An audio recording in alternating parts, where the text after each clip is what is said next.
Hey guys, welcome back to Poly Study. So guys, इस video में हम देखने वाले हैं कि गियर का मौलिक नियम, very very important question, exam में पूछा जा सकता है। ठीक है ना। तो इसलिए मैंने ये क्वेश्चन आपको बताया है यहाँ पर। ठीक है, तो इस क्वेश्चन को अच्छे से समझना है। यदि आपको डायग्राम अच्छे से समझ में आ जाता है तो आप इसकी डेरिवेशंस को पूरी कर सकते हो आसानी से। ठीक है ना, क्योंकि इसकी डेरिवेशंस है पूरी। ठीक, तो डेरिवेशंस को समझने के लिए सबसे पहले हमें डायग्राम पर ध्यान देना है। ठीक है, डायग्राम को अच्छे से समझना है। कहने का मतलब ये है, देखो मैं यहाँ पर एक चीज़ और बताऊंगा कि इस चैप्टर में एक तो जो गियर है आपने कहीं पढ़े होंगे। ठीक है, आप फिफ्थ सेमेस्टर में हैं, तो आज आपसे पहले जो चारों सेमेस्टर में आपने कहीं ना कहीं गियर पढ़े होंगे। ठीक है, तो वहाँ पर दो गियर हैं जो मोस्ट हैं। ठीक है, तो इसमें उसको और देख लेना। ठीक है ना, तो मैं अभी आपको बताऊंगा कौन कौन से वो गियर हैं। सबसे पहले हम बात कर लेते हैं लॉ ऑफ गियर पर। गियरों का नियम मतलब मौलिक नियम क्या होता है। सबसे पहले यहाँ पर है ये वाला गियर। एक गियर ये है, एक गियर है ये। गियर का दांता है ये। पहले दांता ये हो गया, दूसरा दांता ये हो गया। ठीक है, फर्स्ट टीथ और दूसरा ये है। ठीक है, उसके बाद क्या है यहाँ पर देखो, पहले थ्योरी पढ़ लेते हैं।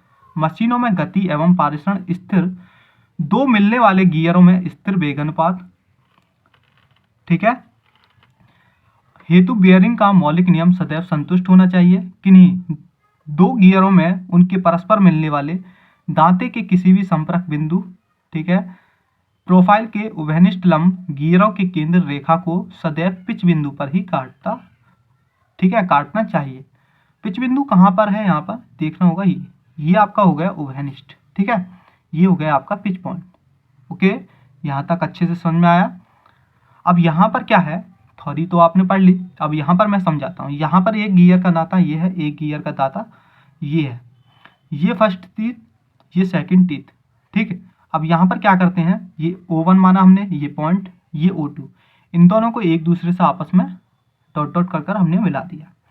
अब इसके बाद क्या किया हमने, अब यहाँ पर ये मिले हुए हैं तो यहाँ पर हमने एक टेंजेंट खींचा, मतलब स्पर्श किया। ठीक है, टेंजेंट है ये, इसको एन डबल डैश और एन ट्रिपल डैश के नाम से दर्शा दिया है। अब यहाँ पर हमने क्या किया, एक यहाँ से लेकर यहाँ तक हमने एक रेखा खींची। फिर यहाँ पर ये मिल रहे हैं, ठीक है ना, तो यहाँ पर मिल रहे हैं तो यहाँ से यहाँ तक एक रेखा खींची। अब फिर यहाँ पर O2 से लेंगे तो यहाँ से यहाँ तक हमने एक रेखा खींची। अब इसके समानांतर एक रेखा खींच दी। ठीक है, यहाँ पर इसके इन दोनों के समानांतर एक रेखा खींच दी। इतना समझ में आया। अब इसको क्या करते हैं, ठीक है, इतना समझ में आया। अब यहाँ पर यहाँ पर एक डॉट डॉट मतलब प्रकार की सहायता से यहाँ पर हमने दोनों, यहाँ पर प्रकार रखी, यहाँ पर भी प्रकार रखी, तो दोनों को यहाँ पर कुछ यहाँ पर कट रहा है तो इसको ही हम पिच पॉइंट बोलेंगे जहाँ कट होगा। ठीक है, यहाँ पर कट हो रहा है तो यहाँ पर इसको हम बोलेंगे पिच पॉइंट।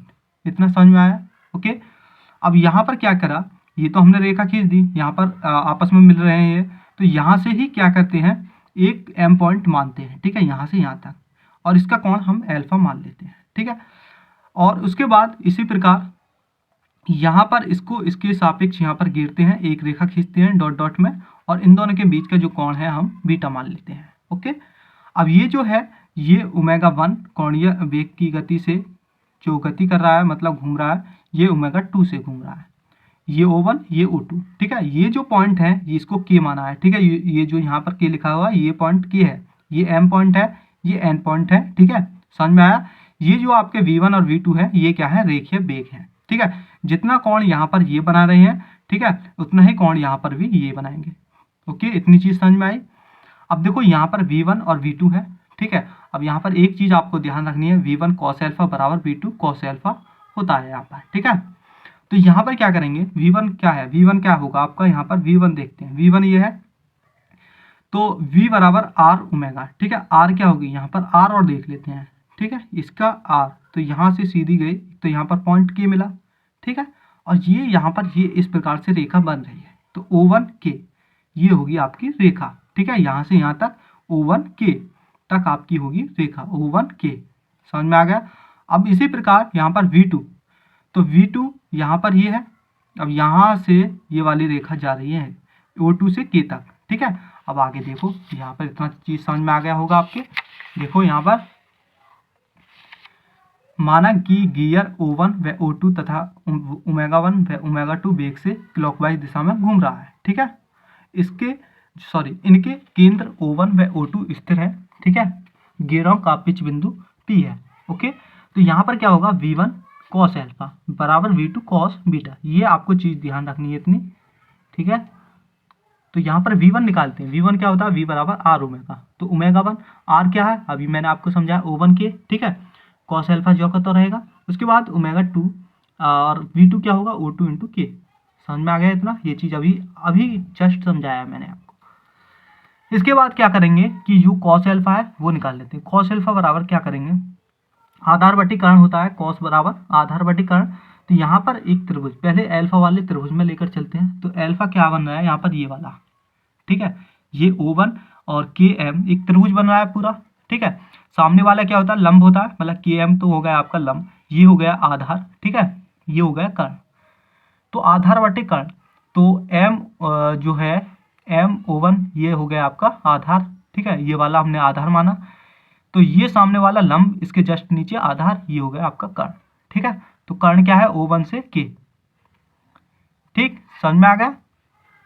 यहाँ पर यही चीज़ लिखी हुई है, ओके।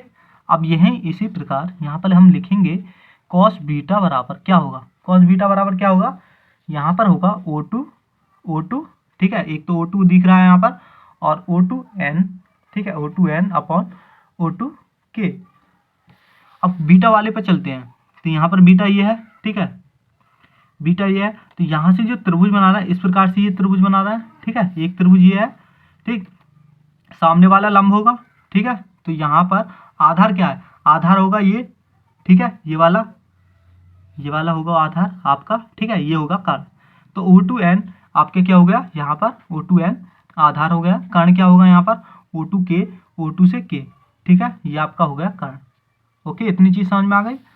अब यहाँ पर हम क्या करते हैं, यही चीज़ यहाँ पर रखते हैं, ठीक है, ओके। तो यहाँ पर क्या होगा, ओमेगा 1 गुणा O1 के गुणा MO1 अपॉन O1 के बराबर ओमेगा 2, ठीक है, गुणा O2 के, ओके, गुणा O2n अपॉन O2 के। ये चीज़ हमने यहाँ पर उतार दी है। अब इसके बाद क्या करेंगे, जो चीज़ कट रही है उसे काट देंगे, तो इससे ये कट हो गया, इससे ये कट हो गया, बाकी चीज़ जो बची है उसे लिख देंगे। तो यहाँ पर बची हुई चीज़ क्या है, ये है ओमेगा 1 MO1, ठीक है, बराबर ओमेगा 2 O2n, ओके, ये चीज़ बची हुई है, ओके। इसके बाद क्या करना है, इसको थोड़ा सा और सरल बनाते हैं। तो यहाँ पर क्या हो सकता है, ओमेगा 1 अपॉन ओमेगा 2 हो सकता है, ठीक है। तो यहाँ पर क्या होगा O2n, ठीक है, अपॉन O1m, ओके। इतना चीज़ समझ में आया। अब यहाँ पर क्या करते हैं, त्रिभुज में चलते हैं, ठीक है, क्या करते हैं, त्रिभुज में चलते हैं। डायग्राम मैंने आपको पहले ही बताया था, डायग्राम आना चाहिए, तो डायग्राम पर चलते हैं अब आप अपने पर, ठीक है। तो डायग्राम हमारे सामने ये आ गया। एक तो त्रिभुज है आपका O2NP, यहाँ पर O2NP, एक तो ये था, एक त्रिभुज क्या था O1 ये और KM, ठीक है, ये था, ओके, समझ में आया। उसके बाद क्या करते हैं, ये जो है आपके त्रिभुज, ठीक है, और एक त्रिभुज यहाँ पर ये बन रहा है, ठीक है, देखो कैसे, O1, ठीक है, एक M और यहाँ पर P, एक त्रिभुज सीधा ये बन रहा है, ठीक है, ये वाला, ओके, दिख रहा होगा अच्छे से। तो यहाँ पर क्या करेंगे, देखो यहाँ पर करना क्या है, बस सीधी सी बात है कि यहाँ पर त्रिभुज है हमारा, त्रिभुज O2NP, एक त्रिभुज नया जो बना है O1MP, ठीक है, ये त्रिभुज था, ओके। इसमें क्या करेंगे, यहाँ पर क्या होगा, यहाँ पर हो जाएगा O2n अपॉन O1m, ओके, बराबर O2p अपॉन O1p बराबर ओमेगा 1 अपॉन ओमेगा t। तो यहाँ पर क्या होगा, O1p प्लस O2p बराबर क्या होगा, कांस्टेंट, ओके। ये पे यहाँ पर क्या होगा, ये होगा कांस्टेंट, ओके। ये चीज़ समझ में आ गई, क्योंकि देखो यहाँ पर ओमेगा 1 P और ओमेगा 2 P ये क्या होंगे, आपस में कांस्टेंट होंगे। ओके, चीज समझ में आई? ठीक। सो गाइज यहाँ पर O1 और P, ठीक है, O2 और P दोनों का जोड़ आपस में क्या होता है, कांस्टेंट होता है मौलिक नियम में। ये चीज आपको ध्यान रखनी है। ओके, तो यहाँ पर एक क्वेश्चन और बचा है, उसे और देखो। ओके, ये क्वेश्चन है आपके सामने, ठीक, कि गियरों में जो आपका होता है अंडरकटिंग या इन्वॉल्यूट गियर में इंटरफेरेंस क्या होता है, ये देखो। ठीक है, तो यहाँ पर लिखा हुआ है कि साइक्लोडियल गियर में 3 वृत्त, अडेंटम, पिच तथा डिडेंडम वृत्त। ठीक है, इनको मैं अभी डायग्राम में दिखाऊंगा, जब आपको दिखेगा क्या है। ये 3 वृत्त है, परंतु इन्वॉल्यूट गियर में ये तो होते हैं, साइक्लोडियल गियर में 3 वृत्त होते हैं, अडेंटम, पिच और डिडेंडम। ठीक है, इन्वॉल्यूट गियर में क्या होता है कि इन 3 के अतिरिक्त एक चौथा वृत्त भी होता है। 3 तो होते ही हैं, एक चौथा और होता है, किसमें, इन्वॉल्यूट में, जो आधार वृत्त कहलाता है। चौथा जो पॉइंट होता है वो क्या होता है, आधार वृत्त। ठीक, इस आधार वृत्त से ही इन्वॉल्यूट वक्र आरंभ होता है। इस वृत्त की त्रिज्या r cos फाई होती है, जहां r पिच वृत्त की त्रिज्या तथा जो फाई है वो दाब कोण है। आधार तथा डिडेंडम वृत्तों की सापेक्ष स्थिति व्यासीय पिच, ठीक है, व्यासीय पिच PD दाब कोण फाई तथा दांतों की संख्या T के साथ बदलती है, अर्थात PD और फाई तथा T के मान परिवर्तित होने पर आधार वृत्त डिडेंडम वृत्त के बाहर तथा अंदर हो सकता है। अब देखो यहाँ पर एक डायग्राम दिख रहा होगा अच्छे से। ठीक है, यहाँ पर ये डायग्राम है, ये क्या है, ये है इन्वॉल्यूट वक्र। ठीक है, और दूसरा जो डायग्राम है उसमें ये जो दर्शाया गया है वो है बांधा वाला भाग, ये है आधार वृत्त। ठीक है, ये वाला, ठीक, ये वाला क्या है, डिडेंडम वृत्त है, और उसके बाद आपका ये वाला जो है पॉइंट, ये है अडेंडम वृत्त। ठीक है, इसी प्रकार से इसमें भी ये सेम होंगे। ओके, आधार वृत्त, ठीक, उसके बाद है आपका यहाँ पर ये डिडेंडम वृत्त। ठीक है, और ये आपका अडेंडम वृत्त ऊपर वाला। जब आधार वृत्त डिडेंडम वृत्त के अंदर होता है, जब आधार वृत्त ये वाला आधार वृत्त, ठीक है, और डिडेंडम वृत्त मतलब इसके भीतर होता है, ठीक है, तो दांता प्रोफाइल से संबंधित कोई भी कठिनाई नहीं होती है। ठीक है, ये चीज मेन है इसमें, क्योंकि इन्वॉल्यूट वक्र आधार वृत्त से आरंभ होता है और दांता प्रोफाइल के लिए केवल डिडेंडम तथा अडेंडम, जो आपका एक तो डिडेंडम है ये, और ये आपका अडेंडम। ठीक है, डिडेंडम तथा अडेंडम वृत्तों के बीच आने वाले इन्वॉल्यूट वक्र, ठीक है, क्या होता है, इन्वॉल्यूट वक्र के भाग का ही प्रयोग किया जाता है। परंतु जब आधार वृत्त डिडेंडम वृत्त के बाहर होता है, मतलब ये जो है यहाँ पर लिखा हुआ है आधार वृत्त, मतलब ये वाला वृत्त आधार वृत्त और अडेंडम वृत्त के बाहर होगा, तो क्या होगा, डिडेंडम तथा अडेंडम वृत्तों के बीच पूर्ण रूप से इन्वॉल्यूट वक्र नहीं आ पाता। ठीक है, वृत्तों के बीच पूर्ण रूप से इन्वॉल्यूट वक्र नहीं आ पाता, क्योंकि डिडेंडम वृत्त से आधार वृत्त तक का दांते का भाग छूट जाता है, और इस छूटे भाग को क्या कहते हैं हम, त्रिज्या। ओके, समझ में आया कुछ? ओके, तो आगे चलते हैं। यहाँ पर लिखा हुआ है कि दांता प्रोफाइल की यह आकृति गियर पहिया दांते की टिप तथा फलस्वरूप दांते की टिप पिनियन दांते के फ्लैंक के बीच क्या करती है, गड्ढा बनाती है। ठीक है, गड्ढा बनाती है, इस क्रिया को ही अंडरकटिंग कहते हैं। बस इतनी चीज है, ये आपको लिख कर आनी है एग्जाम में। ठीक है, और मैं यहाँ पर एक चीज़ और आपको बताऊंगा कि 2 गियर हैं, उनको आपको अच्छे से, ठीक है, कर आना है, जो एग्जाम में पूछे गए हैं। ये देखो यहाँ पर कुछ चीज़ है, पहले तो पॉइंट देखो, ये वाला गियर है, आपको आपने पढ़ा भी होगा शायद। ठीक है, बलदार गियर या हेलिकल गियर, ये 2018 में, 16 में और 17 में पूछा गया है।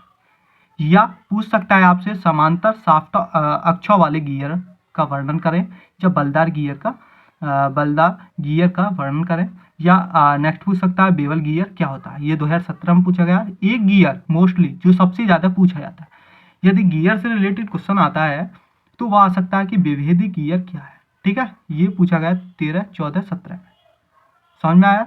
अब बाकी क्या है, इसको थोड़ा सा ही है, बस थ्योरेटिकल है, आपको पढ़ लेना है। डायग्राम देखो, ठीक है। होता कुछ नहीं है इसमें, सिंपल से गियर होता है, ठीक है। तो यहाँ पर क्या होता है, ये जो होता है ये होता है प्रोपेलर शाफ्ट, ठीक है। प्रोपेलर शाफ्ट होती है ये, ठीक है। ये एक भुजा होती है आर्म, ठीक है। ये होता है रियर एक्सल, ठीक।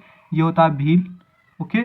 और यहाँ पर ये भी आर्म होती है, ये यहाँ पर जो बीच का भाग है, ठीक है, ये घूमता है, ठीक है, इस पर। तो यहाँ पर बस इस डायग्राम को अच्छे से आप कर ले जाना तैयार तरीके से। आप डायग्राम करना है, थ्योरी देख लो एक बार, ठीक है, इसकी थ्योरी। वैसे मैं पीडीएफ टेलीग्राम पर गिर दूंगा, लेकिन जिसके पास टेलीग्राम नहीं है वो यहाँ से उतार लेना, ठीक है।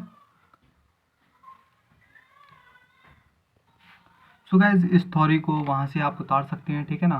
तो बस आप इसको देख लेना, वैसे मैं इसकी पीडीएफ गिर दूंगा, ठीक है। एक बार इसको आप उतार सकते हो अच्छे से, ठीक है, दिख रहा होगा, ठीक है। तो मैं इसकी पीडीएफ वहीं पर गिर दूंगा टेलीग्राम चैनल पर, वहाँ पर आप देख सकते हो, ठीक है। तो सो गाइस ये आपका चैप्टर फिनिश हो चुका है पूरा, ठीक है। तो इसमें जो मोस्ट क्वेश्चंस थे वो आप कर ले जाना, ठीक है। अब नेक्स्ट चैप्टर पर आपको वीडियो मिलेगी, ओके, कल। सो गाइस मिलते हैं नेक्स्ट वीडियो में, थैंक यू।